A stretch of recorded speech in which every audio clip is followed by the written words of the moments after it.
এরপরেও একটা ক্রিকেটার বা একাধিক ক্রিকেটার এরা বলতেছে আমরা ভারত যেতে চাই, নাইলে আমরা ক্ষতিগ্রস্ত হয়ে যাব। বুঝছেন বাটপারগুলোর অবস্থা? মানে বুঝতেছেন? মানে মুস্তাফিজকে না দেখ, দেশের পতাকাওয়ালা জার্সি পরা খেলোয়াড় ওখানে গিয়ে সমর্থন দিতে না পারুক, কিংবা বাংলাদেশের নির্বাচন পিছিয়ে দিয়ে হলেও আমাকে খেলতে হবে। কেন?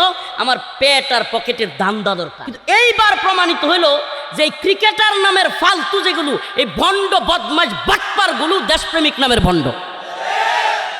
একটা বাটপার ভারত বিরোধী একটা পোস্ট করতে পারছে, উল্টা কয় কি বলছে, দেখেন আমার এই ক্রিকেট নিয়ে কথা বলা উদ্দেশ্য ছিল না, উদ্দেশ্য হলো গোলামি, উদ্দেশ্য হলো গোলামির বিরুদ্ধে, উদ্দেশ্য হলো কে গোলামির জিঞ্জিরে আবদ্ধ হবে আর কে গোলামি করবে না, কে পিন্ডির গোলামি ছেড়ে দিল্লির দাসত্বে আবদ্ধ হবে, কে দিল্লির দাসত্ব ছেড়ে আমেরিকার দাসত্বে আবদ্ধ হবে।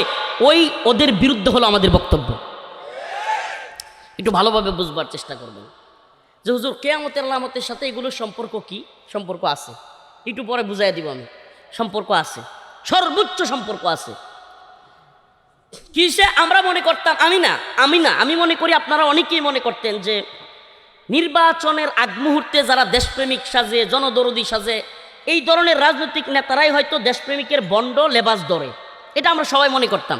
কিন্তু এইবার কি দেখলাম যে এই ক্রিকেটাররাও তথাকথিত জাতীয় সঙ্গীত, রবীন্দ্র একটা সঙ্গীত গাইলে, রবীন্দ্রনাথের যে সঙ্গীত, এটা গাইলে ওরে অনেক দিন চোখ দিয়ে পানি ফেলায় দেখে, ওরে বাবারে কি দেশপ্রেম। ব্যাটে বলে দুইটা বাড়ি দিয়ে দেশপ্রেম দেখায়, বাঙ্গা হাত একটু লইয়া একটু খেললেই দেশপ্রেম হয়ে যায়। হরে বেটা, দেশপ্রেম এইটার নাম না। দেশপ্রেম কি? দেশপ্রেম হলো যখন গোলামির প্রশ্ন আসবে, যখন কেউ দেশকে তাচ্ছিল্য করবে, তুচ্ছ তাচ্ছিল্য করবে, সমস্ত স্বার্থকে উপেক্ষা করে দেশের পক্ষে, ইসলামের পক্ষে অবস্থান নেন। আমরা তো বাঙালি, আবার আল্লাহ মাফ করুক, আমিও বাঙালি, আপনিও বাঙালি, আমরা তো বাংলাদেশি, যেহেতু আমরা আবার ভুলা জাতি, খুব দ্রুত ভুলে যাই। এজন্য কিন্তু দেখবেন যে আওয়ামী লীগ, বিএনপি বা যারা রাজনীতি করে, ক্ষমতায় যায়, দুর্নীতি করে বা খারাপ কাজ করে, সব বাজে কাজ কইরাও কিছুদিন পরে আবার ব্যাক করতে পারে। কেন? তারা জানে যে বাঙালি খুব বেশি ধৈর্য ধরতে পারে না, ভুলে যাবে সব। এটা তারা জানে যে 2-4 বছর সর্বোচ্চ, 4 বছর যাওয়ার পরে, 4 বছর কি কয় 7 মাস যাওয়ার পরে বা 9 মাস যাওয়ার পরে, 3 মাস বাকি থাকতে তফসিল ঘোষণার আগ দিয়া 5 দিন আগে দিয়ে বড় 2-4টা গরু জবাই করবে, পকেটে পকেটে 1000 টাকার কয়েকটা নোট ধরায় দিবে, বাস অমুক ভাইয়ের চরিত্র ফুলের মতো পবিত্র। শুনেন, এটা বাংলাদেশের কালচার, এটা বাংলাদেশের হালত হয়ে গেছে। মানুষ আগামীতে কি হবে, কি হতে যাচ্ছে, কি সমস্যা আমাকে ফেস করতে হবে, আমার বাচ্চা কাচ্চাদের কি সমস্যা ফেস করতে হবে, শিক্ষা ব্যবস্থার কি হবে, হ্যাঁ, দুর্নীতি কি হবে, বা দেশের 12টা বাজবে কিনা, রাস্তাঘাটের কি হবে, শিক্ষা বা সব কিছু, আন্তর্জাতিক পরিমণ্ডলে কি হবে, হ্যাঁ, ডক্টর মোহাম্মদ ইউনূসরে বসাইলে কি হবে, সে আবার আমেরিকারে গিয়া বলবে কিনা যে আব্বা আমি তো ইসরায়েলে ওই আপনাদের যে বাহিনী আছে হামাসের বিরুদ্ধে, ফিলিস্তিনিদের বিরুদ্ধে, আব্বা আমি তো ওখানে বাহিনী পাঠাইতে চাই, এটা বলবে কিনা? এগুলো চিন্তা আমাদের করার দরকার নেই তো, কারণ আমরা ডাইল দিয়া ভাত খাই, আইল দিয়া হাইটটা যাই, আমাদের অত চিন্তা করার দরকার আছে?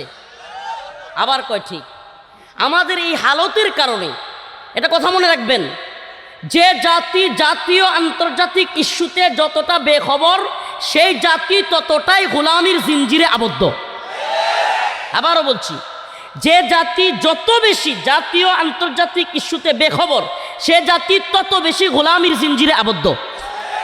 আমরা গোলাম ছিলাম, আসি, আল্লাহ মাফ করুক, জানি না থাকবো কিনা, থাকবোটা বলতে পারি না। গোলাম ছিলাম, আসি কেমনে? যে আমাদের দেশের স্লোগান খালি একটু একটু করে এদিক সেদিক হয়, একটু একটু করে চেঞ্জ হয় স্লোগান। কীরকম?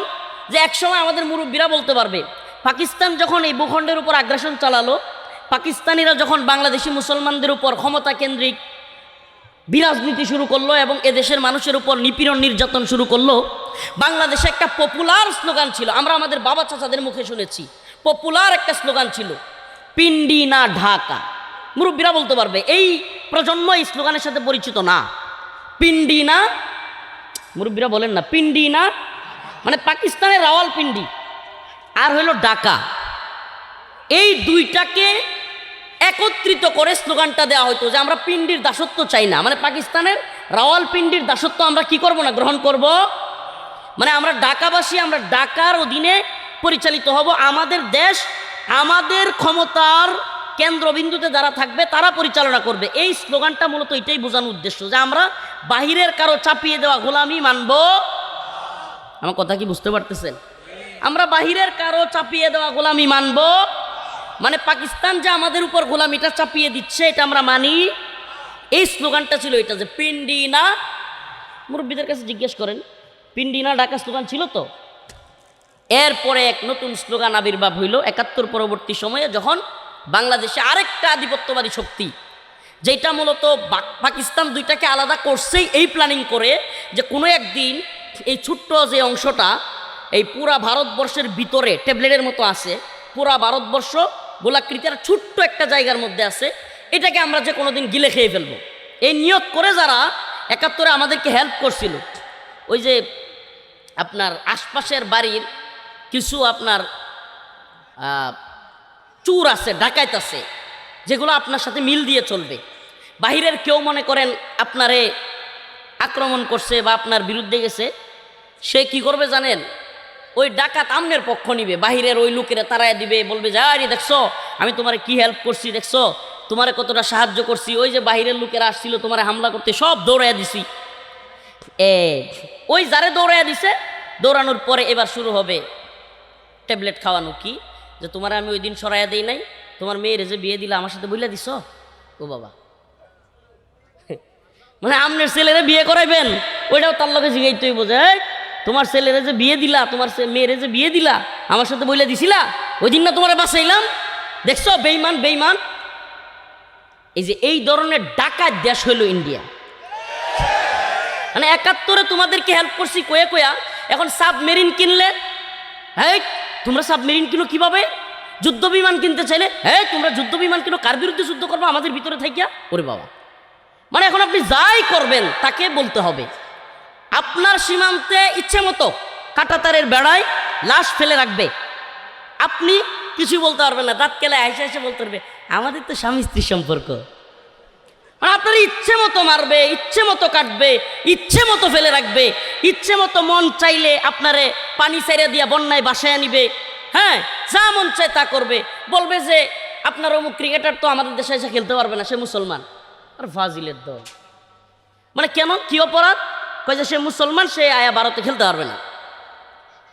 এখন একটা মুসলমান হওয়ার অপরাধে একটা ক্রিকেটারকে যারা খেলতে দেয় না, এরা যদি আমেরিকার মতো পাওয়ার থাকতো, ডোনাল্ড ট্রাম্পের মতো যদি বদমাইশ এবং পাওয়ার থাকতো, ডক্টর মোহাম্মদ ইউনুসরে যে কোনোদিন পোটলাই কইরা নিয়ে যাইতো ইন্ডিয়ায়। বাস্তবতা কি না? শুধু ইউনুসের নাম বললাম এমন না, আমাদের কেউ যে কাউকে কি করতো, কিন্তু ওই এত মুডা হেডম নাই তো, এই জন্য এরা ছোট্ট ছোট্ট ইস্যুগুলোতেও দেখবেন যে খুব ক্ষমতা দেখায়। আপনারা কি দেখতেছেন? আপনারা কি এগুলো দেখতেছেন? প্রিয় ভাইরা আমার, বন্ধুগণ আমার, তো এই বাস্তবতায় এরা যে পাওয়ারটা দেখাচ্ছে, এই যে একটা গোলামির জিঞ্জিরে আবদ্ধ হয়েছি, এখন আমাদের কেউ কেউ স্লোগান দেয় দিল্লি না, আমাদের কেউ কেউ, সবাই না, আবার বলতেছি সবাই না। আমি চ্যালেঞ্জ করে বলতে পারি, আল্লাহ মাফ করুক আমার চ্যালেঞ্জ ভুল হোক, আমি লিখে দিতে পারি যে যদি বাংলাদেশে ভারত আক্রমণও করে আওয়ামী লীগ সরাসরি ভারতের পক্ষ নেবে। আমি লিখে দিতে পারবো। আমার লিখা ভুল হইলে তো আলহামদুলিল্লাহ এরা দেশ পক্ষে হইতো। দেখেন আমি কি মনে করতাম জানেন, একটা সময় যে মনে হয় রাজনৈতিক ক্ষমতায় যারা থাকে বা শীর্ষে আছে, এরাই হয়তো মানে দেশের দরদের কিংবা দেশ প্রেমিক হিসেবে স্লোগান দেয়, কিন্তু মনে মনে বাটপার। আমি শুধু রাজনৈতিক নেতাদেরকে মনে করতাম এটা, কিন্তু এইবার প্রমাণিত হইল যে এই ক্রিকেটার নামের ফালতু যেগুলো, এই ভণ্ড বদমাশ বাটপারগুলো দেশপ্রেমিক নামের ভণ্ড। একটা বাটপার ভারত বিরোধী একটা পোস্ট করতে পারছে, উল্টা কয় কি বলছে, দেখেন আমার এই ক্রিকেট নিয়ে কথা বলা উদ্দেশ্য ছিল না, উদ্দেশ্য হলো গোলামি, উদ্দেশ্য হলো গোলামির বিরুদ্ধে, উদ্দেশ্য হলো কে গোলামির জিঞ্জিরে আবদ্ধ হবে আর কে গোলামি করবে না, কে পিন্ডির গোলামি ছেড়ে দিল্লির দাসত্বে আবদ্ধ হবে, কে দিল্লির দাসত্ব ছেড়ে আমেরিকার দাসত্বে আবদ্ধ হবে। ওই ওদের বিরুদ্ধে হলো আমাদের বক্তব্য। একটু ভালোভাবে বুঝবার চেষ্টা করবেন যে হুজুর কিয়ামতের আলামতের সাথে এগুলোর সম্পর্ক কি? সম্পর্ক আছে, একটু পরে বুঝাই দিব আমি। সম্পর্ক আছে, সর্বোচ্চ সম্পর্ক আছে। কিসে? আমরা মনে করতাম, আমি মনে করি আপনারা অনেকেই মনে করতেন যে নির্বাচনের আগ মুহূর্তে যারা দেশপ্রেমিক সাজে, জনদরদি সাজে, এই ধরনের রাজনৈতিক নেতারাই হয়তো দেশপ্রেমিকের বন্ড লেবাস ধরে, এটা আমরা সবাই মনে করতাম। কিন্তু এইবার কি দেখলাম যে এই ক্রিকেটাররাও তথাকথিত জাতীয় সঙ্গীত, রবীন্দ্র একটা সঙ্গীত গাইলে, রবীন্দ্রনাথের যে সঙ্গীত এটা গাইলে ওরে অনেক দিন চোখ দিয়ে পানি ফেলায় দেহ, ওরে বাবারে কি দেশপ্রেম। ব্যাটে বলে দুইটা বাড়ি দিয়ে দেশপ্রেম দেখায়, বাঙ্গা হাত একটু লইয়া একটু খেললেই দেশপ্রেম হয়ে যায়। রে বেটা, দেশপ্রেম এইটার নাম না। দেশপ্রেম কি? দেশপ্রেম হলো যখন গোলামির প্রশ্ন আসবে, যখন কেউ দেশকে তাচ্ছিল্য করবে, তুচ্ছ তাচ্ছিল্য করবে, সমস্ত স্বার্থকে উপেক্ষা করে দেশের পক্ষে, ইসলামের পক্ষে অবস্থান নেন। এখন কি দেয় যে মুস্তাফিজুর রহমানকে ভারতে খেলতে দিতে দেওয়া হবে না। নাম্বার 2, বাংলাদেশের পোশাক পইরা, বাংলাদেশের পতাকাওয়ালা পোশাক পইরা ভারতের স্টেডিয়ামে কেউ গিয়া খেলা দেখতে পারবে না। নাম্বার 3, খেলার লাগিয়া বাংলাদেশের নির্বাচন ফিসিয়ে দিতে হবে। তামসা। মানে আপনি চিন্তা করতে পারেন, এরপরেও একটা ক্রিকেটার বা একাধিক ক্রিকেটার এরা বলতেছে আমরা ভারত যেতে চাই, নাইলে আমরা ক্ষতিগ্রস্ত হয়ে যাব। বুঝছেন বাটপারগুলোর অবস্থা? মানে বুঝতেছেন? মানে মুস্তাফিজকে না দেখ, দেশের পতাকাওয়ালা জার্সি পরা খেলোয়াড় ওখানে গিয়া সমর্থন দিতে না পারুক, কিংবা বাংলাদেশের নির্বাচন পিছিয়ে দিয়ে হলেও আমাকে খেলতে হবে। কেন? আমার পেট আর পকেটের দান্দা দরকার। এই রাজনৈতিক নেতাদের বাটপারি আর এদের বাটপারির মধ্যে কোনো পার্থক্য দেখছেন? হ্যাঁ, আমি এত সুস্পষ্ট কথা কেন বলি জানেন? সুবহানাল্লাহ। আল্লাহর দিন, আল্লাহর জমিন, এই জমিনে যতদিন আসি হক কথা বলবার চেষ্টা করব। যদি শরীফ ওসমান হাদি ভাইয়ের মতো শাহাদাতের মৃত্যু লেখা থাকে, মারা যাব। কিন্তু এই দালাল বাটপারদেরকে চিহ্নিত করতে হবে। এই দেশ জাতির আবেগ নিয়ে খেলা করা এই ভণ্ড নেতা এবং এই ভণ্ড সেলিব্রিটিদেরকে মুখোশ খুলে দেওয়ার সময় এসেছে। আরেকটা ভণ্ডামি দেখেন, আমাদের উপদেষ্টা, নিরাপত্তা উপদেষ্টা খলিলুর রহমান, মানে এগুলোর নাম থাকে সুন্দর সুন্দর, কিন্তু এগুলো এক একটা হলো বদমাইশ। খলিলুর রহমান মানে নামটা কত সুন্দর না? খলিল মানে তো প্রিয়, আল্লাহর দুস্থ, মাহবুব। হ্যাঁ, রহমান মানে রহমানের, কাজ করতেছে শয়তানের। আগে একটা পররাষ্ট্রমন্ত্রী ছিল, এখনকার পররাষ্ট্র উপদেষ্টা, এর নাম হলো খলিলুর রহমান। আগে আরেকটা ছিল, নাম হলো আব্দুল মুমিন, কাজ করতো আব্দুল শয়তানের। ওই যে আব্দুল মুমিন মনে আসছিল, বলছিল যে আমি ভারতবর্ষের সরকারকে বলে এসেছি শেখ হাসিনা সরকারকে রাখতে হবে, মনে আছে না? তো ওইটা কিন্তু আরেকটা কথা বলছিল, নূপুর শর্মা যখন আল্লাহ রসুল সাল্লাহ সাল্লামকে নিয়ে কটূক্তি করে, জানি না আপনারা ভুলে গেছেন কিনা, আমি জেলে থেকেও ভুলি নাই। নূপুর শর্মা নামে এক বেশ্যা মহিলা, খারাপ মহিলা আল্লাহ রসুলকে নিয়ে কটূক্তি করছিল, মনে আছে? তখন এই আব্দুল শয়তান এক জনসভায়, হিন্দুদের জনসভায় গিয়া ভারতকে খুশি করবার জন্য বলছিল যে ভারতে এক ভদ্র মহিলা কি জানি বলে ফেলছে, আমরা বাংলাদেশে কোনো আন্দোলন হইতে দেই নাই, কোনো মিডিয়ায় লেখালেখি করতে দেই নাই, এটাও বলছিল, মনে রাখেন, আমার মনে আছে। তো রাসূলুল্লাহ সাল্লাল্লাহু আলাইহি সাল্লামকে নিয়ে এগুলো বলতো। আর এই খলিলুর রহমান, এই বর্তমান উপদেষ্টা, সে সরাসরি আমেরিকান সরকারকে, আমেরিকান প্রশাসনকে গিয়ে বলছে যে আমরা বাংলাদেশ থেকে সেনাবাহিনী গাজায় ফিলিস্তিনি মুসলমানদের বিরুদ্ধে, হামাসের বিরুদ্ধে বাংলাদেশ থেকে আমেরিকান যে প্রশাসন যাবে, ওই আমেরিকান প্রশাসনের সাথে, ট্রাম্পের প্রশাসনের সাথে আমাদের প্রশাসনকেও দিতে চাই। নাউজুবিল্লাহ, একটু আসতে কোন। আমি একটা প্রশ্ন করি আজকে আপনাদেরকে, নির্বাচনের তো আর মাত্র আছে এই 27-28 দিন। তো এখন তো আল্লাহ মাফ করুক, অনেক হুজুররা, অনেক রাজনৈতিক নেতারা এরা কিছু বলবে না, এরা এমনিতেও বলতো না। আমেরিকার গোলামিটা এত গভীরে যে দিল্লি না ঢাকা স্লোগান দেওয়া যায়, কিন্তু ওয়াশিংটন না ঢাকা স্লোগান দেওয়ার মতো মরদ এদেশের কোনো রাজনৈতিক বাটপারের নাই। এদেরকে আমি বলি রাজনৈতিক দেউলিয়া। এরা দেশ জাতিকে চিনে না, এরা আমেরিকারে প্রভু মনে করে। তো এখন কি অবস্থা? আজকে যদি এই একই কাজ, আজকে আওয়ামী লীগের লোকেরা অনেকে খুশি হবে আমার এই কথায়, কিন্তু আমার তো কারো খুশি করার উদ্দেশ্য না, বাস্তব হালতটা জাতির সামনে পরিষ্কার হওয়া দরকার। আজকে যদি হাসিনা সরকার এইভাবে বলতো যে ফিলিস্তিনের মুসলমানদের বিরুদ্ধে, হামাসের বিরুদ্ধে আমেরিকার পক্ষে সেনাবাহিনী পাঠাবে, এই দেশের তথাকথিত রাজনৈতিক দলগুলো আর তথাকথিত কিছু ইসলামিক দল আছে, গণতান্ত্রিক ইসলামিক দল, এগুলো ইসলামের নামে অযথা মানুষকে ধোঁকা দিচ্ছে। এরা দেখতেন যে মানে গাল তো মুখ তো একটা 10 মুখ করে হাত করতো, এমনি হাত করে চিল্লে উঠতো, এই দেখো ফিলিস্তিনের বিরুদ্ধে হাসিনা চলে গেছে। তো এখন তোমাদের বাপ ইউনুস এবং তাদের উপদেষ্টা যে আমেরিকার পক্ষে, আমেরিকাকে বাপ দেখা বাংলার মুসলমান সেনাবাহিনীকে আমেরিকান সেনাবাহিনীর সামনে ফিলিস্তিনিদের বিরুদ্ধে দেওয়ার জন্য আবেদন করছে, এটার বিরুদ্ধে কথা বলবার মতো হিম্মত তোমার নাই? গোলামের বেটা, আল্লাহ এদেরকে হেদায়েত দান করুক। আরো জোরে বলেন আমিন। ও মুসলমান, বুঝতেছেন? ফিলিস্তিন ফিলিস্তিন বলে চিল্লান, ফিলিস্তিনের পতাকা মাথায় দেন, ফিলিস্তিনের জন্য মাস পর গাজা করেন, তথাকথিত সেলিব্রিটি বক্তা বিশাল ফিলিস্তিনিদের পক্ষে। এখন ফিলিস্তিনিদের পক্ষে বলেন, এই উপদেশটা কি করে বলল, কি করে ফিলিস্তিনি মুসলমানদের বিরুদ্ধে এইভাবে গাজাই মুসলমানদের বিরুদ্ধে আমেরিকার পক্ষে সেনাবাহিনী পাঠাইতে বলল? ওরে লাঠি দেশ থেকে বের করা উচিত।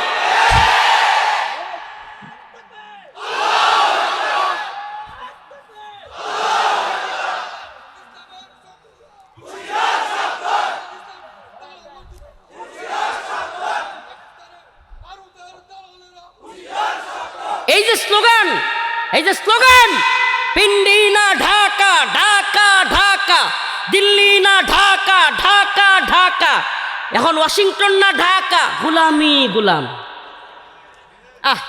এটা খুব মজা লাগে না? আমেরিকারে কইতে আমেরিকার বাপ ডোনাল্ড ট্রাম্প আমারে ধরে নিয়ে যাক। ওই ডোনাল্ড ট্রাম্পের জমিনে বাস করি না, আল্লাহর জমিনে বাস করি বেটা। এই আপনি কি ডোনাল্ড ট্রাম্পের জমিনে বাস করেন? কত বড় পাওয়ার থাকলে মোল্লা হিফাতুল্লাহ আখুনজাদাদের ধরে নিয়ে যা, লাইথে বাপ দেখায় ফেলবে বেটা। তালেবান একজন মোল্লারে ধরে নিয়ে যা, পারলে ভেনেজুয়েলার প্রেসিডেন্টকে ধরে নিয়ে যাওয়া। এই শুনেন, ইমানদারদের কাছে এই আমেরিকার তথাকথিত এলিট ফোর্স হলো বাচ্চা, বাচ্চা। ইমানদারদের কাছে এরা বাচ্চাও না। আমেরিকান এই তথাকথিত লাল কুত্তার বাহিনী মুসলিম উম্মার সিংহদের কাছে বাচ্চাও না, বাচ্চাও না। সুবহানাল্লাহ। আমার একটা ছোট্ট বাহিনী থাকলে ওগুলো পিঠে ধ্বংস করে দিতাম। আল্লাহ তাআলা আমাদেরকে এই হিম্মত দান করুক। আর জোরে বলেন আমিন। আমরা ডোনাল্ড ট্রাম্পের পৃথিবীতে বসবাস করি না। কার পৃথিবীতে বসবাস করি? এই তথাকথিত বাটপার নেতারা এই ট্রাম্পের ভয়ে চুপ থাকতে পারে। শোনেন, কিয়ামতের ঠিক আগ মুহূর্তে, আবারও বলছি, কিয়ামতের ঠিক আগ মুহূর্তে তথাকথিত মুসলিম রাষ্ট্রগুলোতে মুনাফিক সরকার তৈরি হবে। এই আলামতটা পাচ্ছেন? এই তথাকথিত কাতার, তথাকথিত আরব, তথাকথিত বাংলাদেশ, এই সমস্ত রাষ্ট্রের শাসকগুলো বেশিরভাগ শাসক মুনাফিক। এরা এতটাই মুনাফিক যে ট্রাম্পের কথায়, আমেরিকানদের কথায়, আমেরিকার পররাষ্ট্রনীতির কথায় উঠে আর বসে। তাইলে আমরাও কি মুসলমান ইমানদার আল্লাহর গোলামি করব নাকি ট্রাম্পের গোলামি করব? জোরে বলেন, ট্রাম্পের গোলামি করব? ও মুসলমান ইমানদার, এই ভূমিগুলোতে যারা গোলামির বিরুদ্ধে আওয়াজ তুলে তারা হয়তো কেউ শহীদ হয়, না হয়তো কেউ বন্দী হয়। আমরা শহীদ হইতে পারি, বন্দী হইতে পারি, কিন্তু গোলামি করব? বলেন গোলামি করব? হ্যাঁ বলেন না, গোলামি না আজাদি। স্লোগান নাই, বুঝেন না তো? দিন আইতেছে সামনে, বুঝবেন। যখন উঠতে কইলে উঠবেন, বসতে কইলে বসবেন, তখন বুঝবেন। আল্লাহ আমাদেরকে ক্ষমা করুক, বলেন আমিন। তো বলতেছিলাম যে কিয়ামতের আগ মুহূর্তে কিছু কাজ বেড়ে যাবে। এর লাগবে না, কিছু কাজ বেড়ে যাবে, অশ্লীলতা বেড়ে যাবে। কি বেড়ে যাবে? অশ্লীলতা, বেহায়াপনা বেড়ে যাবে। কিয়ামতের ঠিক আগ মুহূর্তে খারাপ লোক, জঘন্য লোক নেতা হবে। এটা হাদিসের কথা, সহি হাদিসের কথা। জঘন্য লোকেরা, সমাজের সবচাইতে বাজে লোকেরা নেতৃত্বের আসনে যাবে, অযোগ্য লোকেরা নেতৃত্বের আসনে যাবে। যাচ্ছে কি যাচ্ছে না? বলেন যাচ্ছে কি যাচ্ছে না? আচ্ছা, পুরা পৃথিবীর বর্তমানে যদি আপনি ক্ষমতা কেন্দ্রিক চিন্তা করেন, সবচাইতে পাওয়ারফুল রাষ্ট্র, দেশ, একটা নাম বললে আমেরিকা, নাকি? তো আমেরিকার প্রেসিডেন্ট সেই যদি হয় এত বড় অযোগ্য, এত বড় পাগল, তাইলে পৃথিবী কি যোগ্য নেতৃত্বের হাতে আছে? আপনি কি বুঝেন যে একটা রাষ্ট্রপ্রধান, একটা স্বাধীন রাষ্ট্রের কথা নাই, বার্তা নাই, সন্ত্রাসের মতো গিয়া ভেনেজুয়েলার প্রেসিডেন্টকে ধরে নিয়ে আসলাম। মানে মন চাইলে ওটা যেন মগের মুল্লুক। এটা কি মগের মুল্লুক? যে আমার তেল দরকার, তেল চোর, তেল চোর। মনে করেন আপনার বাড়িতে তেলের পেট্রোলের পাম্প আছে, আপনারা গিয়ে তুলে নিয়ে এসে আপনার পাম্পের সব তেল চুরি করে নিয়ে যেতেছে। এই চোর যেমন চোর, এই ডোনাল্ড ট্রাম্প এবং আমেরিকাও তেমন চোর। এবং আরেকটা কথা বলি আপনাদেরকে, গোটা বর্তমান পৃথিবীর বিগত 50 বছর যাবৎ পৃথিবীর সবচাইতে বড় ক্যান্সারের নাম হলো আমেরিকা। এটা আপনি চিনেন নাই। এই তথাকথিত রাজনীতিবিদরা চিনে নাই, কিন্তু মোল্লা উমর রহিমাহুল্লাহ, উসামা বিন লাদেন রহিমাহুল্লাহ, কিংবা উম্মার সিংহরা, উম্মার মুজাহিদরা ঠিকই চিনেছিলেন যে আমেরিকাই হলো গোটা মুসলিম বিশ্বের জন্য এক আতঙ্ক। এই আমেরিকার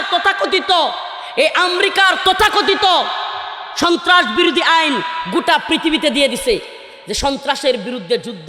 এই বইলে বইলা মুসলিমদেরকে যারা জিহাদের কথা বলবে তাদেরকে জঙ্গি বইলা বইলা ধরবে। আচ্ছা আমি বলি, যদি সন্ত্রাসীর কারণে কাউকে গ্রেফতার করা হয়, সবার আগে ভেনেজুয়েলার প্রেসিডেন্টকে সন্ত্রাসী কায়দায় ধরে নেওয়ার জন্য ট্রাম্পকে অ্যারেস্ট করা দরকার না? যদি পৃথিবীর ক্ষমতা থাকতো, যদি পৃথিবীতে ইনসাফের শাসন থাকতো, তাইলে ট্রাম্পকে কি দইরা আইনা ইসলামিক শাসনে কিংবা পৃথিবীতে ইনসাফের শাসন থাকলে ইনসাফের আদালতে ট্রাম্পকে দইরা এনে শাস্তি দেওয়া হইতো না?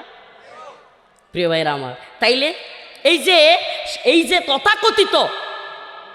তথাকথিত সন্ত্রাস বিরোধী আইন যারা প্রণয়ন করছে, এরাই তো পৃথিবীর সবচেয়ে বড় সন্ত্রাস। আবারও বলছি, কিয়ামতের আগ মুহূর্তে হাদিসের কথা, অযোগ্য নেতৃত্বে পুরা পৃথিবী ভরে যাবে। আমাকে বলেন, সমাজের সবচাইতে যেটা বেশি মদ খায়, নাউজুবিল্লাহ, সমাজের সবচাইতে বেশি দুর্নীতি যেটা করে, সমাজের সবচাইতে বেশি খারাপ কাজের সাথে মদ, নেশা, নারী কেলেঙ্কারি, দেখবেন যে আল্লাহ মাফ করুক, আমার কথা মাইন্ড করলে কিছু যায় আসে না, বেশিরভাগ এলাকায় দেখবেন ওই লোকগুলোই নেতা। সমাজে দরবার করতেছে, তার নিজের অপরাধের কোনো শেষ নাই, হ্যাঁ করে মানুষের দরবার। তার নিজের অপরাধের কি নাই, কোনো শেষ নাই, সে করে কি? যদি কারো গায়ে লাগে আর কথা বলবার চেষ্টা করেন, আমি অন্য হুজুরদের মতো না, কিন্তু এমন পিটানি দিমুরে বেটা, একটা কথা বলবেন না, সাবধান। আমি কারো দেশে বাস করি না, আল্লাহর জমিনে বাস করি, হাসিনার সময়ও বাস করছি, আর এখন তো কথাই নাই, ঠিক আছে? অতএব কথা বললে খুব সাবধান, কেউ আওয়াজ করবেন না দয়া করে। বলতেছিলাম, যেই সমাজের মধ্যে দেখবেন বাটপার, সিটার, লম্পট, বেশিরভাগ ক্ষেত্রে আকসার, কিছু ভালো লোক তো আছেই, নাইলে তো পৃথিবী এতদিনে কিয়ামত হয়ে যাওয়ার কথা। অল্প কিছু ভালো লোক তো আছে, কিন্তু দেখবেন আকসার, ওয়ালাকিন্না আকসারহুম জাহিলুন ওয়ালাকিন্না আকসারহুম ফাসিকুন ওয়ালাকিন্না আকসারহুম জালিমুন। এটা আমার কথা না, কার কথা? আল্লাহ নিজে বলতেছে, কোরআনের কথা, যে ওয়ালাকিন্না আকসারহুম জাহিলুন, বেশিরভাগ আকসার হবে জাহেল, জাহেলে মুরাক্কাব, এমন জাহেল যে একটা দরবারে বসলে কথা বলতে বাও পায় না, কিন্তু ক্ষমতার কারণে, ওই দেখছেন না নারায়ণগঞ্জে একটা এমনি এমনি হাঁটে, হ্যাঁ বলি নেতা। দেখেন প্রিয় ভাইরা আমার, আল্লাহ আমাদেরকে ক্ষমা করুক, কথাগুলো নির্দিষ্ট কারো বিরুদ্ধে না, কিন্তু আমরা কি অযোগ্য লোককে নিজেদের নেতৃত্বে আনবো? এটাই কিয়ামতের আলামত। কিয়ামতের আলামতগুলো রাসূলুল্লাহ সাল্লাল্লাহু আলাইহি ওয়াসাল্লাম কেন বলে দিয়েছেন, কোরআন কেন বলেছে? ইযা যুলজিলাতিল আরদু জিলজালাহা ওয়া আখরাজাতিল আরদু আসকালাহা ওয়া ক্বালাল ইনসানু মা লাহা। আমি আজকে কিছু অপ্রিয় এবং কঠিন সত্য কথা বলে ফেলছি, আল্লাহ মাফ করুক, আল্লাহ মাফ করুক। এই জন্য যদি আল্লাহ না করুক হাসিনা আমলের মতো আমাদের উপর কোনো জুলুম চলে আসে, আল্লাহ না করুক, জুলুম চাই আনতে নাই, খুঁজ পড়ুয়া নেই, এগুলা ঘোড়ার ডিম পড়ুয়া করি না। কারণ কি, এই জাতিকে কেউ না কেউ তো সতর্ক করতে হবে। এই যে আমেরিকার গোলামিটা হয়েছে, এটা আপনারা অনেকে জানেনই না।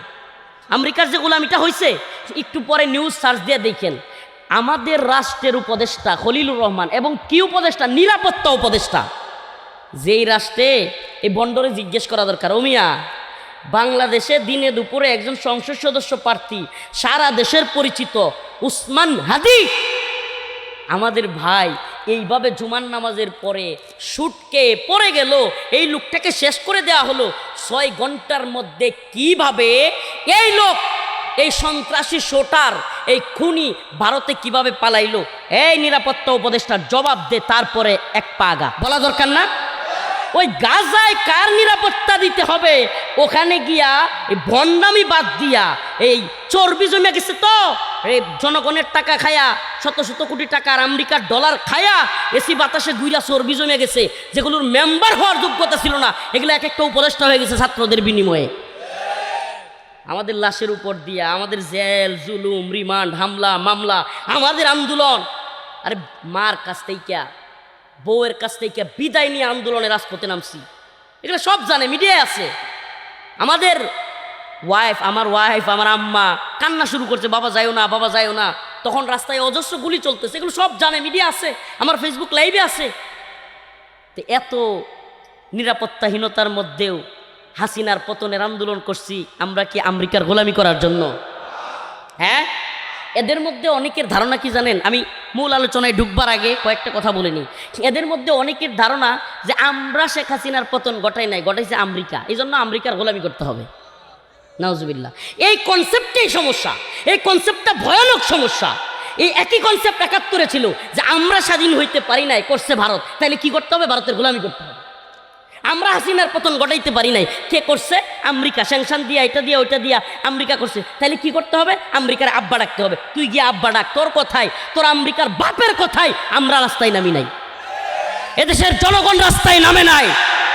উসমান হাদি, আবরার ফাহাদ, স্নিগ্ধ, মুগ্ধ, আবু সাইদ কেউ আমেরিকার কথায় জীবন দেয় নাই।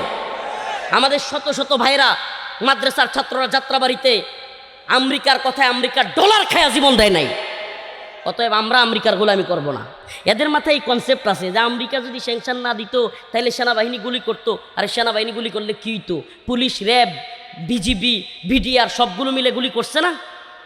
শুনেন, জনগণের উত্থাপ যখন শুরু হয়ে যায়, বিপ্লব যখন শুরু হয়ে যায়, কোনো সেনাবাহিনী, পৃথিবীর কোনো সেনাবাহিনী সেই বিপ্লব থামাইতে পারে না, অসম্ভব। সেটা স্রোত যেদিকে যায় কর্কুটার মতো সবাই ভেসে যায়, অসম্ভব ছিল। রাস্তাঘাট, কালবাট সব জায়গা অবরোধ করে দিয়েছিল সারা দেশের জনগণ। আমেরিকা না চাইলেও এদেশের ক্ষমতার পরিবর্তন হতোই। অতএব আমরা গোলামি করব কার? বলেন, আমরা গোলামি করব কার? আমরা পিন্ডির গোলামি ছেড়েছি, দিল্লির গোলামি ছেড়েছি, আমেরিকার গোলামি করবার জন্য নয়। আমরা যেমনি ভাবে বলি পিন্ডি না ঢাকা, দিল্লি না ঢাকা, তেমনি ভাবে বলবো লন্ডন না ঢাকা, ওয়াশিংটন না ঢাকা। আমরা পৃথিবীর কারো গোলামি করব না। আল্লাহর জমিনে ইনিল হুকমু ইল্লা লিল্লাহ, আমারও আল্লাহ তা'বুদু ইল্লা ইয়া, জমিন আল্লাহর, গোলামিও হবে একমাত্র আল্লাহ। হে যুবক, তৈরি আছো ইনশাআল্লাহ? হ্যাঁ প্রিয় যুব সমাজ, তৈরি আছো ইনশাআল্লাহ? বিশ্বাস করেন প্রিয় ভাইরা, প্রিয় যুব সমাজ, তোমাদেরকে বলি, প্রিয় ভাইরা তোমাদেরকে বলি, আমরা এদেশের কোনো তথাকথিত বাহিনী কিংবা এদেশের কোনো তথাকথিত রাজনৈতিক দল, নেতা, এগুলার নিয়ে স্বপ্ন দেখি না। এগুলার নিয়ে স্বপ্ন যারা দেখছেন বুকার স্বর্গে আছেন। কিছুদিন, আমি তো এগুলো নিয়ে বলতে চাই নাই, কিছুদিন কোরআনের শাসন, কোরআনের বাক্স, এক বাক্স, পরে হলো রাজনৈতিক নির্বাচনী সমঝোতা, পরে কল্যাণ রাষ্ট্র, পরে এনসিপি, এবি পার্টি, সব জগা খিচুড়ি, এখন আবার কয় যে নাই। এগুলা নিয়ে আমি স্বপ্ন দেখি না, আমি আপনাদেরকে দেখতেও বলি না, দেখবেন না, এগুলা ধোঁকা। এই তথাকথিত গণতন্ত্রের ধোঁকাই হলো ডিভাইড ফর রোল, ভাগ করো, শাসন করো। এইটা হলো আপনাকে শুধু ভাগ করতে জানে, এই দল ওই দল করে করে আপনাকে আমাকে শুধু এরা ভাগ করবে, আর শাসন করবে দিল্লি, শাসন করবে আমেরিকা, শাসন করবে লন্ডন, শাসন করবে রাশিয়া, শাসন করবে চীন, আপনাকে আমাকে মোলা জোলাইয়া দিবে। গণতন্ত্র, গণতন্ত্র, ভণ্ডামি, ভণ্ডামি। এই ভণ্ডামি গণতন্ত্র দিয়ে কিচ্ছু হবে না, লিখে রাখেন, কিচ্ছু হবে না। যারা মনে করতেছে যে এই করে ফেলবো, সেই করে ফেলবো, এক বাক্স নীতি, অমুক নীতি, তমুক নীতি, ভাইরে মনে কষ্ট নিয়ে না, আপনারা আমাদের ভাই। আপনারা যদি আগায় যান, আপনারা যদি এক থাকেন, আমাদের বিশাল ভাল লাগে, খুশি হই আমরা। কিন্তু চ্যালেঞ্জ করলাম, এই আব্রাহাম লিঙ্কনের পথে, জর্জ রসুর পথে, আল্লাহ এবং তার রসুলের পথ বাদ দিয়া এদের পথে বিন্দু মাত্র সফলতা আসবে না। অনেক পাগল, মানে যেগুলো বুঝে না সাধারণ, এগুলো প্রশ্ন করে, হুজুর তাহলে গণতন্ত্র করব না, তাহলে আমরা করব কি, কিভাবে ক্ষমতায় আসবো? গণতন্ত্র তো আইসেই 200 বছর, এর আগে মনে হয় মুসলিম উম্মা পৃথিবীতে শাসন করে নাই। আরে পাগলে কয় কি, মুসলিম উম্মা কি পৃথিবীতে শাসন করে নাই? এই সামনে আগায় বসার মতো জায়গা নাই, মাতবরি করবেন না। এই সামনে আগায় বসার মতো জায়গা নাই, একটুও জায়গা নাই। প্লিজ, আমি ছেড়ে দিব কথা, কেউ এগুলো বলবেন না, কথা এদিক সেদিক নেবেন না। মুসলিম উম্মা কি 200 বছর আগে যখন গণতন্ত্র ছিল না তখন পৃথিবী শাসন করে নাই? বলেন, শাসন করে নাই? ছোট্ট জায়গায় করছে, এখন আর কোনো কথা বলে লাভ নাই। মুসলিম উম্মা খেলাফার অধীনে পৃথিবীতে শাসন করেছে না করে নাই? বলেন, করছে না করে নাই? আল্লাহ রসুল, তার সাহাবায়ে কেরাম, এরপরে আরও খোলাফায়ে রাশেদা, এরপরে খেলাফতে উসমানী, খেলাফতে উমাইয়া, অনেকগুলো মুসলিম শাসকেরা শাসন করে নাই? সেই শাসন কিসের ভিত্তিতে ছিল? সেই শাসনের প্রথম ধাপ ছিল দাওয়া, এদাত, জিহাদ, শাহাদাত, তারপর শুরা। সুবহানাল্লাহ। শুরা কি? ওই ভণ্ড বাটপার সুর লম্পটের ভোট আর শাইখুল হাদিস সাহেবের ভোট সমান মান? শুরা মানে গণতন্ত্রের শুরার সাথে কিছু কিছু লোক মিলাইতে চায়। আরে শুরা হলো তাকওয়াবান, পরহেজগার, আল্লাহ ভীরু কিছু যাচাই বাছাইকৃত মানুষ, অল্প সংখ্যক মানুষের সমন্বয়ে গঠিত একটা শুরা কমিটি, যারা আল্লাহর ভয় করে, যারা নামাজ পড়ে, যারা তাকওয়াবান, যারা সুদ খায় না, ঘুষ খায় না, বাটপারি করে না, এমন কিছু লোক মিলে একটা রাষ্ট্রের সরকার প্রতিনিধি বসাবে। আচ্ছা বলেন, এই তাকওয়াবান অল্প কিছু মানুষের রায়, 20 জন হোক 100 জন হোক, এদের রায় আর মোহাম্মদপুর বসিলার চুর বাটপার ছিনতাইকারী এই ধরনের লোকদের রায় দুইটা কি এক হবে? বলেন এক হবে? আরে ভাই কি আশ্চর্য কথা, যেখানে আল্লাহ বলতেছেন ওয়ালাকিন্না আকসারহুম জাহিলুন, যে কিয়ামতের আগের বেশিরভাগ মানুষ হবে জাহেল, সমাজের বেশিরভাগ মানুষ কি হবে? ওয়ালাকিন্না আকসারহুম ফাসিকুন, অধিকাংশ মানুষ হবে ফাসিক, ওয়ালাকিন্না আকসারহুম জালিমুন, অধিকাংশ মানুষ হবে জালেম। বাস্তবতা মিলায় দেখেন আল্লাহর কথার সাথে। বাস্তবতা কি আব্দুল্লাহপুরের অধিকাংশ মানুষ নামাজি নাকি অধিকাংশ মানুষ বেনামাজি? আবার অধিকাংশ মানুষ যারা নামাজ পড়ে তাদের মধ্যে, নামাজিদের মধ্যে 100% সুদ থেকে ফারেক নাকি কিছু কিছু সুদের সাথে আছে? 100% ঘুষের সাথে নাই এরকম নাকি কিছু কিছু ঘুষের সাথে আছে? 100% ইনসাফকার, ন্যায় পরায়ণ, কারো বিরুদ্ধে দুর্নীতি করে না, অন্যায়ভাবে কারো মিথ্যা মামলা দেয় না, কারো জুলুম করে না, এরকম নাকি জালেম, মদখুর, জিনাকুরও আছে? হাই হাই, এক তো হলো নামাজই পড়ে না অনেক লোক, আবার নামাজ যারা পড়ে এদের মধ্যেও সমস্যার অভাব নাই। ভাই এই সমাজের ভোট দিয়া আপনি ইনসাফগার মানুষ পাবেন। আমি ওই দিন বলছিলাম, অনেকে বলতেছে হুজুর এই সময় এসে এই কথাটা বললেন, এই সময় এসে এই কথাটা বললেন। আরে ভাই যেই সমাজের মানুষ, আল্লাহ মাফ করুক, আমাদের সমাজে এখনো পর্যন্ত অনেক মানুষ মসজিদের কাছে যায় কোনো কাজে, হুজুরের সাথে দেখা করতে মসজিদে ঢুকে না, ডরাইয়া। কথা কয় না? কি করে না? মসজিদে ঢুকে না, কইছে আমার হুজুর শরীর খারাপ। যেই লোক মসজিদে ইমাম সাহেবের কাছে যাবে কিন্তু ঢুকবে না, এই লোক কি মুহাম্মদপুরের নেতা একজন দেশবরণ্য আলেমরে বানাইতে চাইবে? আমি এই কথাটা বলছিলাম, অনেকে কয় এই সময় হুজুর এই কথা, আমি এই সময় এই কথা বলতে চাই নাই, কিন্তু বাস্তবতা হলো আমাদের সমাজকে পরিবর্তন করতে হবে। বাস্তবতা হলো ব্যাপক দাওয়া। হুজুর তাইলে গণতন্ত্র বাদ দিলে করব কি? শুনেন, ইসলামিক সব দল, সকল উলামায়ে কেরাম যদি ঐক্যবদ্ধভাবে বলতো গণতন্ত্র হারাম, গণতন্ত্র হারাম, ইসলাম দাওয়া, জিহাদ, ইদাদের পথ দিয়া ইসলামী খেলাফত প্রতিষ্ঠা হবে। চ্যালেঞ্জ করলাম, এই এনসিপি, বিএনপি, তারপরে আরও জাতীয় পার্টি, আওয়ামী লীগ, আরও যে সমস্ত সেকুলার দলগুলো আছে, এবি পার্টি, আরও যত দলগুলো আছে, কয় না যে নোয়াখালীর বাসায় টু খাইয়া কর্মী পাইতো না, কেউ গণতন্ত্র যাইতে চাইতো না, কেউ না, মানুষ ভয় পাইতো, মানুষ ভয় পাইতো। এদেশে বামপন্থীরা কর্মী টুকায়া পায় না, বামপন্থী রাজনীতি যারা করে কি পায় না? টুকায়া কর্মী পায় না। কেন? কারণ মানুষ জানে বামপন্থীরা নাস্তিক। যদি এই দেশে বইলা দেওয়া হইতো যারা ইসলামী শরিয়াত চায় না, কোরআনী শাসন চায় না, এরা মুসলিম নয়, এই কথা যদি উম্মার উলামায়ে কেরাম বইলা গণতন্ত্রের পথ থেকে সইরে আসতো, চ্যালেঞ্জ করলাম উম্মা একটা আফগান বিপ্লবের স্বপ্ন দেখতে পারতো। বাকি আমাদের কথা কেউ বুঝবে না, আমরা ছোট মানুষ, কিন্তু আমরা তো বলে যেতে হবে। বলতে হবে কি হবে না? বলতে হবে কি হবে না? আল্লাহ বলছেন ইযা যুলজিলাতিল আরদু জিলজালাহা ওয়া আখরাজাতিল আরদু আসকালাহা। শেষ করব, আমার আলোচনার মূল অংশে ঢুকে যাচ্ছি। ইযা যুলজিলাতিল আরদু জিলজালাহা ওয়া আখরাজাতিল আরদু আসকালাহা وقال الإنسان ما لها يومئذ تحدث أخبارها بأن ربك أوحى لها।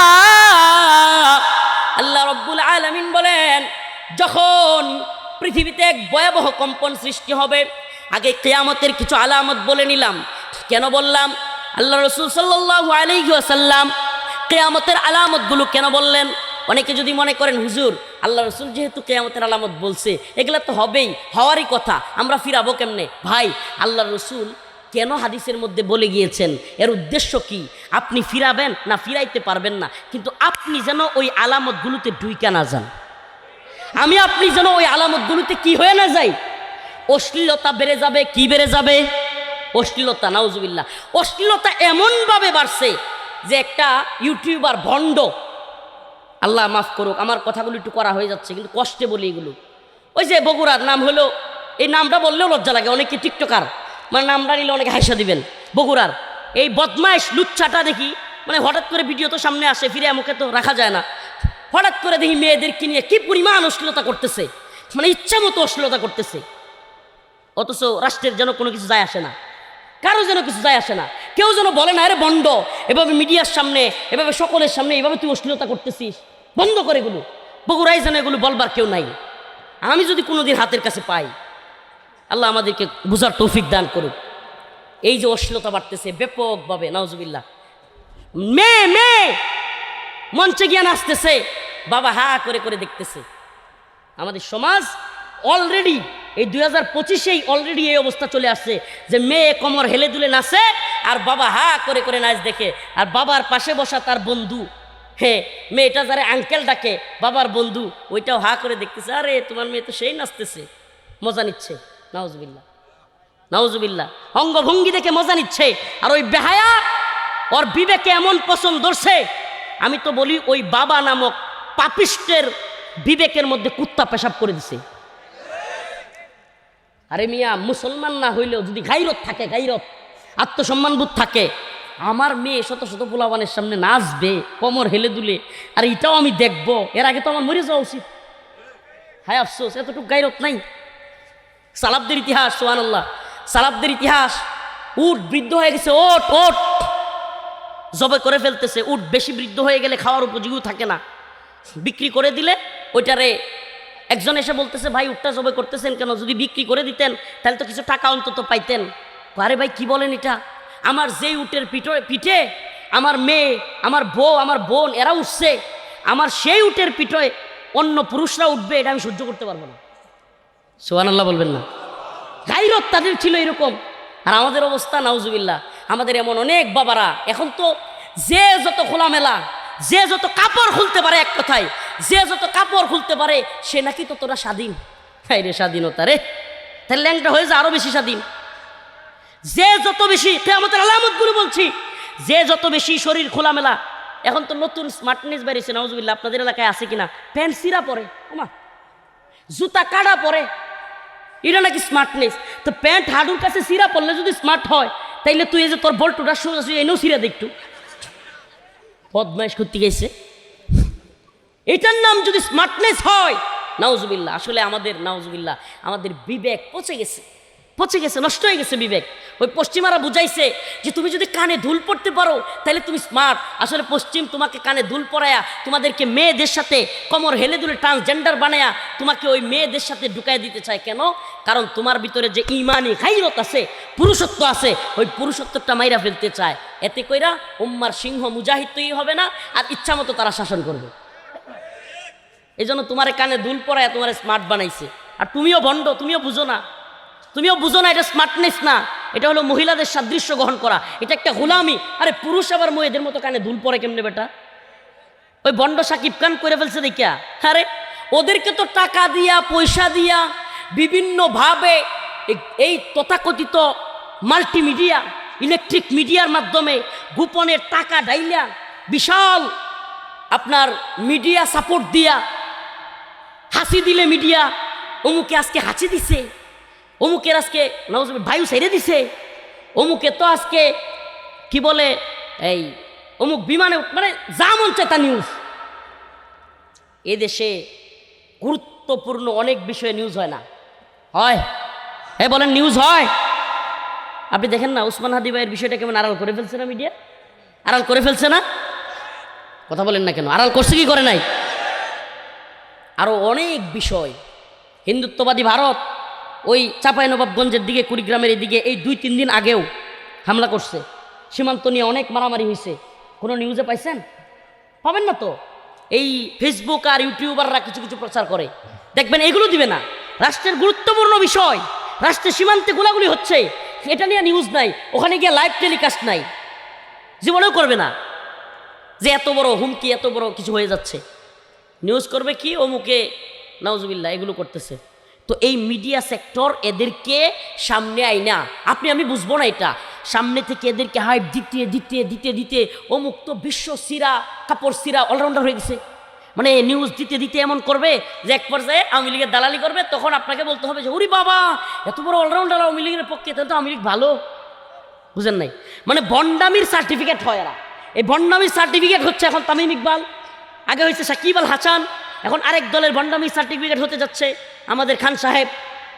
এদেরকে এই মিডিয়া টাকা দিয়া পয়সা দিয়া সাপোর্ট দিয়া এই তথাকথিত এই ভাইরাল করা এবং এদের নিজ থেকে এজেন্ডা বাস্তবায়ন করে। কেন? আমাদের এই যুব সমাজকে খেলাধুলার দিকে রেখে, আমাদের এই যুব সমাজকে এই তথাকথিত সিনেমা, এই তথাকথিত নাটক এগুলোর ভিতরে রেখে আমাদের পৃথিবীতে মুসলিমদের শাসন বাদ দিয়া যেন কাফেরদের শাসন বজায় থাকে। উদ্দেশ্য কি? মুসলিমদের শাসন যেন তৈরি না হয়, ইসলামী হুকুমত যেন কায়েম না হয়, এবং মুসলমান যুবকরা যেন ইসলামী হুকুমত প্রতিষ্ঠার জন্য কখনো অস্ত্র হাতে তুলে না নেয়। এটাই হলো এদের সবচেয়ে বড় এজেন্ডা। আমাকে বলেন, যেই ছেলে নতুন নতুন আপডেট নাটক খুঁজবে, নতুন নতুন আপডেট সিনেমা খুঁজবে, যেই ছেলে নতুন নতুন আপডেট কি টুর্নামেন্ট হচ্ছে সেটা খুঁজবে, সেই ছেলে কোনোদিন ইসলামের জন্য, দ্বীনের জন্য আত্মত্যাগ করা শিখবে? আমি বুঝলাম না রে ভাই, কি চিৎকার চেঁচামি শুরু করছেন আপনারা? এই এটা ছোট্ট জায়গায় করছেন তো এটুকু ঝামেলা হবে, একটু চুপ থাকেন দয়া করে। যে যেখানে আছেন শুনেন, না দেখলেও শুনেন। এই যেহেতু সাইডে বেড়া ছিল, পর্দার দরকার ছিল না, আচ্ছা যাই হোক, করে ফেলছে, এখন কিছু করার নাই। বঞ্জা ভাই পরবর্তী থেকে খুঁজলাম ঘরে একটু জায়গা বড় যদি দিকে খুঁজেন, ঠিক আছে? আল্লাহর হস্তে। তো এই চেঁচামেচি, প্রিয় ভাইয়েরা আমার, বন্ধুগণ আমার, আল্লাহ মাফ করুক। তো বলতেছিলাম যে এই তথাকথিত সেলিব্রিটিদেরকে নিচ থেকে হাওয়া দিয়া সেলিব্রিটি বানায়। আপনি দেখবেন কিরে, অনেক সুদর্শন চেহারা, অনেক ভালো, অনেক ব্যক্তিত্ববান পুরুষ, সে সামনে আগাইতে পারতেছে না। ইয়াডলপ কানের মতো মহিলা মার্কা সে হয়ে যাবে, হঠাৎ করে দেখবেন যে সুদর্শন পুরুষ। কি পুরুষ?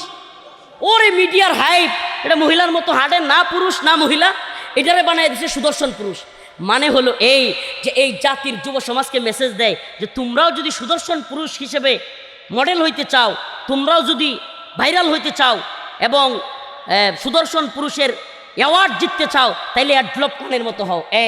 আমাদের দেশেরও কিছু যুবক সিনেমা আর এগুলো দেখতে দেখতে অ্যাডলপ খানের মতো দুইটা দোল লাগাবে, এমনি এমনি হাঁটবে আর মেকআপ লাগাবে, এগুলা কইরা সুদর্শন পুরুষ সাজতে চাইবে। আর এবার সুদর্শন পুরুষ উম্মার মধ্যে মুজাহিদরা হলো সবচাইতে বড় সুদর্শন পুরুষ, যারা কাফেরদের বুলেটের সামনে বুক চিতায় বলতে পারে গোলামি করব না, পারলে গুলি কর। এরাই না সুদর্শন পুরুষ। সুদর্শন পুরুষ তো উসমান হাদি, যারা লক্ষ লক্ষ কোটি কোটি মানুষের কান্নার কারণ হয়েছে। সুবহানাল্লাহ। বৃদ্ধ আবাল বৃদ্ধা বনিতা, রিক্সাওয়ালা, শ্রমিক, চাওয়ালা, অটোওয়ালা, সিএনজিওয়ালা, মুফতি, শেখুল হাদিস, বক্তা, পুলিশ, উকিল, সকলকে নিজের চোখে দেখেছি উসমান হাদির জন্য কান্না করতে। সুবহানাল্লাহ। এরা না পুরুষ, এটার নাম না পুরুষত্ব। বাসলাম যতদিন সিংহের মতো, বিড়ালের মতো 1000 বছর বাইচা, ইন্দুরের মতো 1000 বছর বাইচা কোনো লাভ নাই। এটার নাম পুরুষত্ব, এটার নাম গায়রাত, এটার নাম আত্মমর্যাদা। আমি কারোর সাথে সেলফি তোলার জন্য, কোনো রাজনৈতিক নেতার জন্য সেলফি তোলার জন্য পাগল হব না। ডক্টর মোহাম্মদ ইউনূস প্রধান উপদেষ্টা হয়েছে, আল্লাহ মাফ করুক, আমাদের কিছু হুজুর হাইসা দাঁত কেলায় কেলায় ছবি তোলা শুরু করছে। উরি বাবা, আমি ওই দিন পোস্ট করছিলাম, অনেকে আমার বিরুদ্ধে গেছে। আমি পোস্ট করছিলাম এত দাঁত কেলায় হাসেন না, যখন আমেরিকান এজেন্ডা বাস্তবায়ন করা শুরু করবে তখন দাঁত একটাও লুকাইতে পারবেন না। দেখছেন নি অবস্থা? তো এই জন্য খুব সাবধান থাকতে হবে আমাদেরকে। পৃথিবীর ইতিহাস সাক্ষী, মুসলিম উম্মার কোন গায়রতওয়ালা আলেম, কোন গায়রতওয়ালা ইমাম, কোন সরকারের, কোন তাগুতের, কোন জালেমের দালালি করেন নাই। পৃথিবীর ইতিহাস দেখেন, ইমাম আবু হানিফা, ইমাম আহমদ, ইমাম শাফিঈ, ইমাম মালিক, পৃথিবীতে যত ইমাম, যত পৃথিবীর বড় বড় ফকিহ আগমন করেছেন, তাদের কারো কোনো সময় কোনো সরকারের সাথে ভালো সম্পর্ক ছিল না। কেন ছিল না? যদি ইসলামিক রাষ্ট্র থাকতো তাহলে তো সম্পর্ক ভালো থাকতো, কিন্তু জুলুমের রাষ্ট্রে আলেমদের সাথে সরকারের ভালো সম্পর্ক থাকবে এটা হইতে পারে? কিছু আলেম, আল্লাহ মাফ করুক, দরবারি, এরা all time present government party. কি পার্টি বলেন না? কি party? Present government party, all time সরকারি দল। এদের দেখবেন যে আসাদুজ্জামান খান কামালের লগেও মালকায়া টালুয়ে থাকতো না, কামাল মতখুর, ওই স্বরাষ্ট্রমন্ত্রী কামালের সাথেও ভালো সম্পর্ক, এখনকার স্বরাষ্ট্র উপদেষ্টার সাথেও ভালো সম্পর্ক, পরবর্তীতে যারা ক্ষমতায় আসবে এদের সাথে আগে ভাগেই ভালো ভাব নেওয়া শুরু করে দিছে। আমার কথা মনে হয় বুঝেন নাই। All time present government party, সরকারি দল। আওয়ামী লীগের সময় এরা বিশাল সম্মানের সাথে সারা দেশে ছিল, এখনো আছে, এখনো কিন্তু আছে, এখনো আছে, আমি নাম বলতে চাচ্ছি না, অনেক। আবার দেখবেন পরবর্তীতেও থাকবে। আর আল্লাহ মাফ করুক, উম্মার হকপন্থী আলেমরা অল টাইম জালেম anti government party, all time ইসলাম বিরোধী সরকারের বিপক্ষে। আল্লাহ তাআলা যেন আমাদেরকে এই দলে রাখে, কখনো যেন ক্ষমতার স্বাদ পাওয়ার জন্য প্রেজেন্ট গভর্নমেন্ট পার্টিতে না যায়। আল্লাহ যেন আমাদেরকে হেদায়েত দান করে। আরো জোরে বলেন আমিন। গোলামির জিনজিরে আবদ্ধ হওয়া, মুনাফিকের জিনজিরে আবদ্ধ হওয়া, শাসক, অযোগ্য নেতা, মুনাফিক আলেম, এগুলা কিয়ামতের আলামত, এগুলা কিয়ামতের আলামত। বেড়ে গেছে, অনেক বেড়ে গেছে। মক্কি জিন্দিগিতে মুনাফিক ছিল না, মক্কি জিন্দিগিতে মুনাফিক ছিল না। আবারও বলছি, উলামায়ে কেরামের সামনে বলছি, আল্লাহ রাসূল সাল্লাল্লাহু আলাইহি সাল্লাম, সাহাবায়ে কেরাম যখন মক্কি জিন্দিগিতে একের পর এক কষ্ট, খুবাইব, খাব্বাব, বিলাল রাদিয়াল্লাহু আনহুর উপর দিয়া স্টেম রোলার যাচ্ছিল, কোনো মুনাফিক পাওয়া যায় না। কেন? মায়ের যখন খাওয়া লাগে তখন মুনাফিক থাকে না। মদিনা জিন্দিগিতে গিয়া যখন রাষ্ট্র কায়েম হয়ে গেছে, গনিমত পাওয়া যাচ্ছে, মাল পাওয়া যাচ্ছে, বাগবাটোয়ারা পাওয়া যাচ্ছে, বাস মুনাফিকের অভাব নাই। সেইমভাবে হাসিনা আমলেও আলেমদের এত মুনাফিকি ছিল না। আল্লাহ আমাদেরকে ক্ষমা করুক। হাসিনা আমল যাওয়ার পরে যেই মুনাফিকি শুরু হয়েছে, এত মুনাফিকি আমাদের, কারে বয়ান শুনাইতেছি আমি? আমার নিজের জীবন চলে যাওয়ার মতো বয়ান করতেছি আমি, আর হেরা একটা কি ব্যাং নাকি গেছে হাসে, উলুবনে মুক্তা ছড়াইতেছি আমি। ভাই আপনি বুঝেন, আপনি আসেন, এই কথাগুলো বলেন না। বাপের আল্লাহ মাফ করুক, আল্লাহ মাফ করুক, দম থাকলে এখানে এসে এই কথাগুলো বলেন। মনে কিছু নিয়েন না, অহংকার করছি না। আল্লাহ তৌফিক দিছে, আল্লাহ দিছে, এই জবান আল্লাহ দিছে, এই জন্য আল্লাহর জবান দিয়ে আল্লাহর জমিনে আল্লাহর কথা বলি। এত সহজ মনে করছেন? আপনি কি মনে করছেন এই কথাগুলো? এই কথাগুলো বলতে বলতে তো উসমান হাদিকে শহীদ করা হয়েছে, আমরা জানি না এগুলো। আপনি কি মনে করছেন আমরা বুকা? এদেশের ক্ষমতার বাগবাটোয়ারা আমরা পাইতাম না? এক দুইটা আসনকে আমরা পাইতাম না? যান একটু খবর লয়ে পূর্বদল নেত্রকোনা খবর নেন যে রফিকুল ইসলাম মাদানির আসনে রফিকুল ইসলাম মাদানির অবস্থান কি। যায় দেখেন, বড় বড় দল আমার অফার করছিল, বড় দল ডিরেক্ট অফার করছিল, বড় দল লাগবে না, আমার আসনে খবর নিয়েন। আলহামদুলিল্লাহ আমি মানুষটা ছোট হইতে পারি, আমার আসনের যারা এমপি পদপ্রার্থী, আমি যদি একবার বলতাম আমি দাঁড়াবো, পাতলা পায়খানা ছুটে যাই, তুমি খবর নিয়ে দেখবেন। আমি বলতেছি এই জন্য না, নেত্রকোনায় গিয়ে একটু খবর লইয়েন। তো এই জন্য বলতেছি ভাই, আমরা ক্ষমতার বাগবাটোয়ারা চাই না, ক্ষমতার ভাগবাটোয়ারা চাই না। আল্লাহ এই উম্মাহকে সজাগ করতে চাই। ও উম্মাহ, ও উম্মাহ, তোমরা বুঝতেছো না? উম্মাহ তোমরা বুঝতেছো না? এই জাতিকে আবারও আরেকটা গোলামির দিকে নিয়ে যাওয়া হচ্ছে। আবারও উসমান হাদির হত্যার বিচার করতে পারে না, আমাদের ভাই আতাউর রহমান বিক্রমপুরে ধরে জেলে দিয়ে দেয়। উসমান হাদির হত্যার খুনিরা ধরতে পারে না, আমাদের মুফতি আইনুল হক কাসেমীকে গ্রেফতার করে নিয়ে যায়। কি মনে করছেন হাসিনা আমলে শুধু আলেমরা গ্রেফতার হয়েছে? এখনো হচ্ছে এই একই স্টাইলে। এরা ভারতের কথাই করতো, এখনকার এরা আমেরিকার কথাই করে।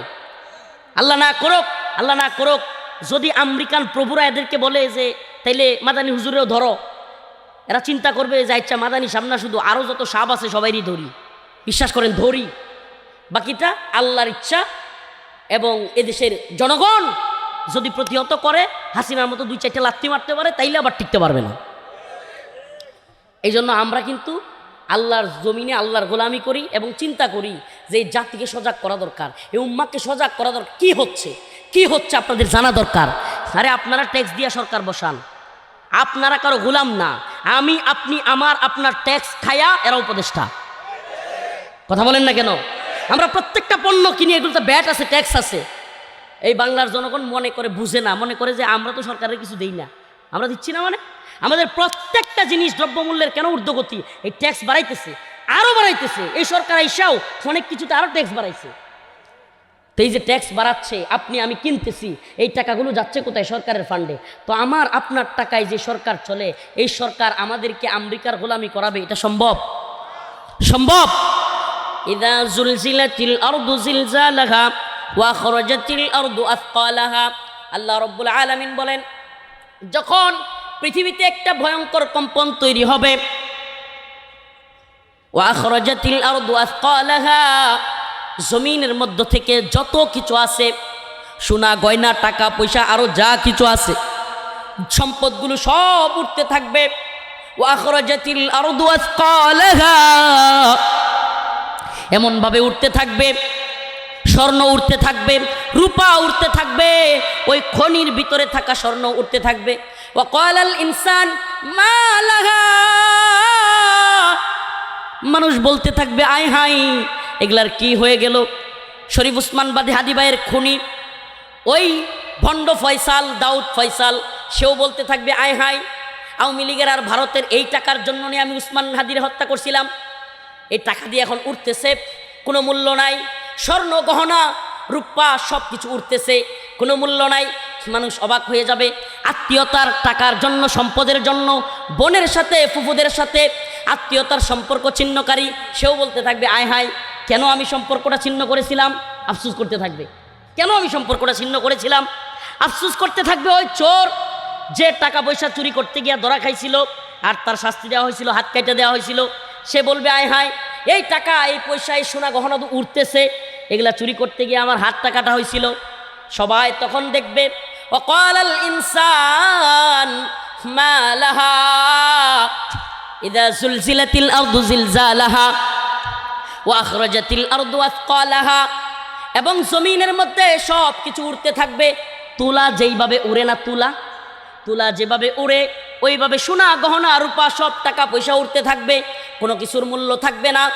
মানুষজন তাকায় থাকবে আর দেখবে আর আফসোস করবে আয় হায় এগুলার জন্য ভাইকে খুন করছিলাম, ওই টাকার জন্য সম্পদের জন্য ভাইয়ের মাথায় বাড়ি মারছিলাম, আয় হায় আজকে দিয়ে এগুলার কোনো মূল্য নাই, আজকে এগুলার কোনো মূল্য নাই। এই যে কয়েকদিন আগে ভূমিকম্প হয়েছিল, নরসিংদীতে মনে আছে, একটু লাড়া দিছিল, কয়েকজন মারা গেছিল।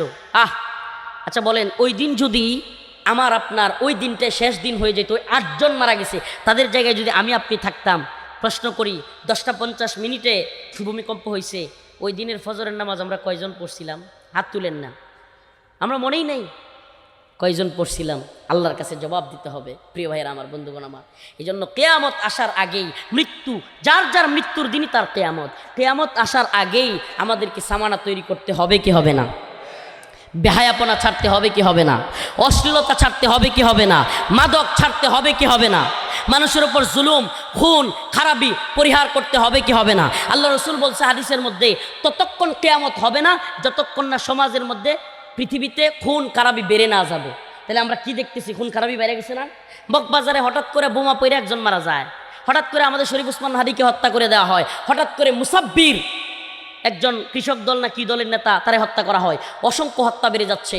এইগুলো কিয়ামতের আলামত। আল্লাহ তাআলা আমাদের সবাইকে খুন খারাপি, রাহাজানি, চিন্তায়, দুর্নীতি, খারাপ কাজ, সমস্ত খারাপ কাজ, মানুষের হক নষ্ট করা, জুলুম করা এবং আখের খারাপ নেতাদের গোলামি করা, বিদেশি প্রভুদের গোলামি করা থেকে আমাদেরকে হেফাজত করুক। এই সমস্ত কিয়ামতের আলামতগুলো থেকে আল্লাহ রাসূল আমাদের জানিয়েছেন, আল্লাহ আমাদের সবগুলো থেকে হেফাজত করুক। ওয়া আখিরু দাওয়ানা আলহামদুলিল্লাহি রাব্বিল আলামিন।